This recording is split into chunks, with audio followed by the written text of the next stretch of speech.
शहीद दिवस के बारे में सब कुछ, ठीक है ना। 23 मार्च को शहीद दिवस मनाया जाता है। क्यों मनाया जाता है इसके बारे में देखते हैं।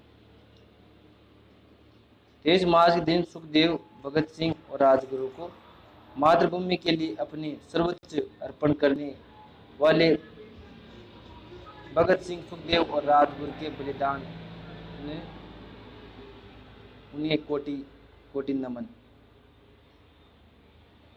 मतलब इन तीनों वीरों के बलिदान को हम सब आज 23 मार्च शहीद दिवस के दिन नमन करते हैं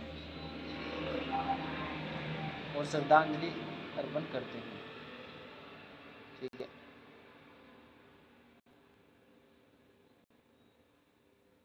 देश को आजादी दिलाने के लिए बहुत से वीर सपूतों ने अपने प्राणों का बलिदान दे दिया था। उनके इस बलिदान के कारण ही हमारा देश आज आजाद हो पाया है। 23 मार्च 1931 को भगत सिंह, राजगुरु, सुखदेव को फांसी हो गई थी, ठीक है ना।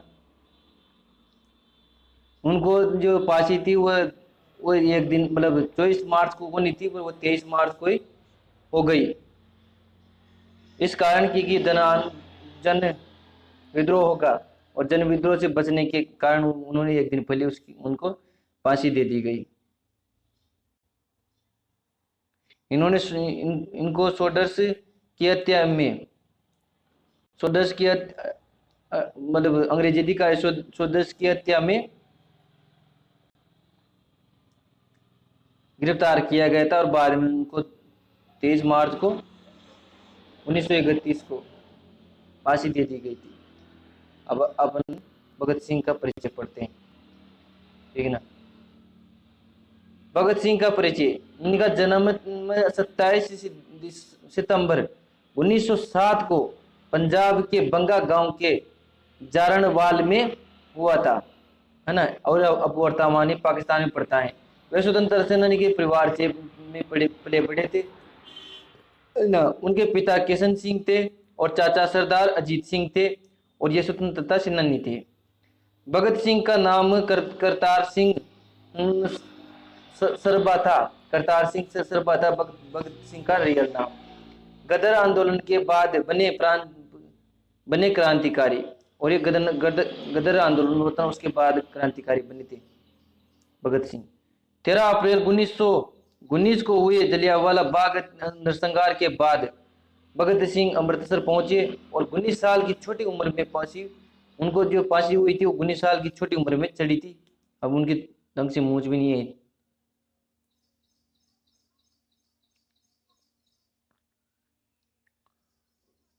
उन्नीस साल की इतनी छोटी उम्र में उनको फांसी हो गई। शहीद भगत सिंह का जन्म तो नहीं मानते हैं भगत सिंह को। देख 19 साल की उम्र में कितनी लोकप्रियता हासिल कर ली थी। शहीद भगत सिंह का जन्म 28 सितंबर 1907 को हुआ था। 28 सितंबर 1907 को तो उनका जन्म हुआ था और 23 मार्च 1931 को उनका शाम की 7:23 में मतलब उनको फांसी दे दी गई। पहले इन वीर सपूतों को 24 मार्च को फांसी देनी थी, परंतु फिर जन विद्रोह से बचने के लिए इन्होंने अंग्रेज अधिकारियों ने इनको 23 मार्च को ही फांसी दे दी।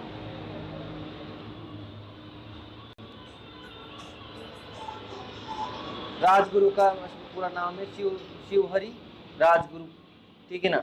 शिव राम हरि राजगुरु का जन्म 1908 में हुआ था। ये पुणे जिले के खेड़ा गांव में जन्मे थे राजगुरु। बचपन में ही पिता को खोने के बाद मतलब राजगुरु के पिता बचपन में गुजर गए थे। वाराणसी में अध्ययन और संस्कृत सीखने आए। यहाँ कई क्रांतिकारियों से संपर्क हुआ। वे हिंदुस्तान सोशलिस्ट रिपब्लिक आर्मी में शामिल हुए। राजगुरु और ब्रिटिश साम्राज्य के दिल में उन्होंने डर पैदा किया। जिसने राजगुरु ने इन तीनों ने मिलकर पैदा किया डर, ठीक है ना। 19 दिसंबर 1928 को राजगुरु ने भगत सिंह के साथ मिलकर शोडर्स को गोली मार दी। 28 दिसंबर 1929 को गवर्नर को गोली मारने की कोशिश में उन्हें अगले दिन पुणे में गिरफ्तार किया गया, फिर बाद में फांसी दी गई। शहीद सुखदेव का जन्म 15 मई 1907 को पंजाब में हुआ।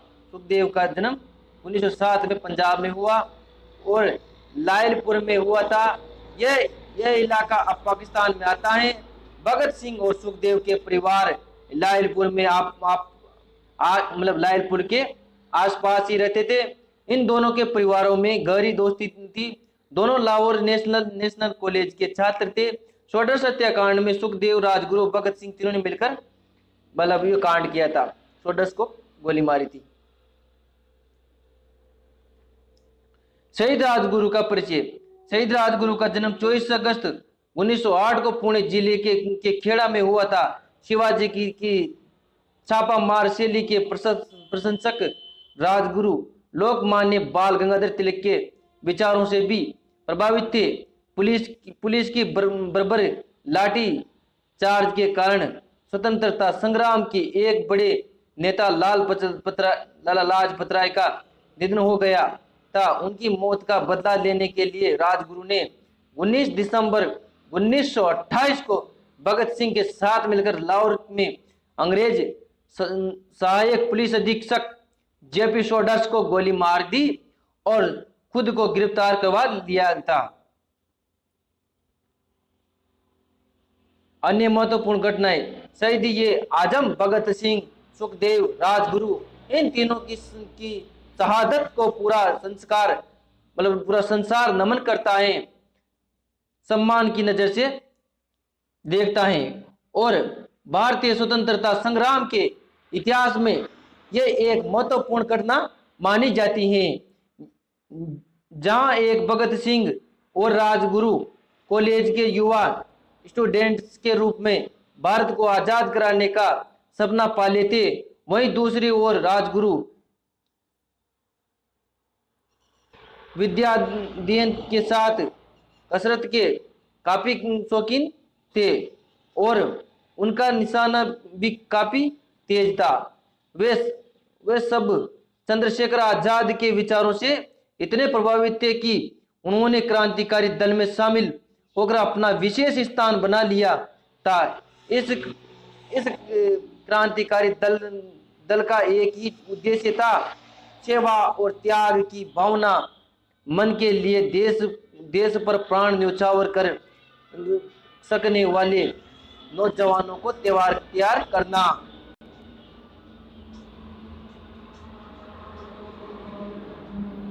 जेल में अध्ययन। भगत सिंह, राजगुरु और सुखदेव को आज आजादी के जोशीले दीवानों के रूप में जाना जाता है, लेकिन बहुत कम लोग जानते हैं कि जेल में लंबे समय तक रहते हुए उन्होंने कई विषयों पर अध्ययन किया और अनेक लेख लिखे। उनकी शहादत के बाद उनके अनेकों लेख प्रकाशित किए गए, जिनके जरिए वे समाज में एक क्रांति लाना चाहते थे। वे एक ऐसी व्यवस्था का निर्माण करना चाहते थे जहां सभी संबंध समानता पर आधारित हो और वह हर व्यक्ति को उसकी मेहनत का पूरा हक मिले। यदि वीडियो आपको अच्छी लगी है तो लाइक, शेयर एंड सब्सक्राइब जरूर करें और इसको शेयर अधिक से अधिक करें ताकि हमारे भी सपूतों के बारे में सबको पूरी जानकारी मिले। यदि वीडियो अच्छी लगी तो लाइक, शेयर, सब्सक्राइब करना न भूले, बेल आइकन दबाना न भूले ताकि जिस समय इस प्रकार की वीडियो जब भी डालूं तो उसका नोटिफिकेशन आपको सबसे पहले प्राप्त हो। विशेषकर तो मैं करंट अफेयर की वीडियो डालता हूँ, ठीक है ना। अच्छा लगे तो लाइक जरूर करना और शेयर भी जरूर करना। शेयर तो जरूर ही करना है लेकिन, ठीक है ना।